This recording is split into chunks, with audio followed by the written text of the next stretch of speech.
ప్రపంచంలో ఎక్కడా లేని విధంగా 125 అడుగుల నిడివితో బ్రహ్మాండంగా కేసీఆర్ గారు హైదరాబాద్ నడిబొడ్డున హైదరాబాద్లో ఉన్న తెలంగాణ సచివాలయానికి వారి పేరు పెట్టడమే కాదు, తెలంగాణ సచివాలయానికి డాక్టర్ బాబాసాహెబ్ గారి పేరు పెట్టి గౌరవించడమే కాకుండా ఆయన స్ఫూర్తితో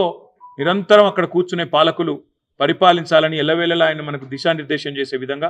అక్కడికి కొన్ని కేవలం కూతవేటు దూరంలోనే అంబేద్కర్ గారి విగ్రహాన్ని అద్భుతంగా ఏర్పాటు చేశారు. చేయడమే కాకుండా ప్రకాష్ అంబేద్కర్ గారిని కూడా ఆహ్వానించి రాజకీయాలకు అతీతంగా బ్రహ్మాండమైన కార్యక్రమాన్ని నిర్వహించడం జరిగింది.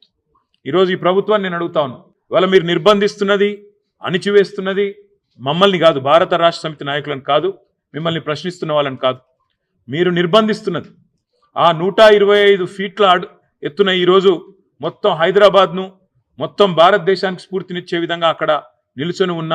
మహానుభావుడు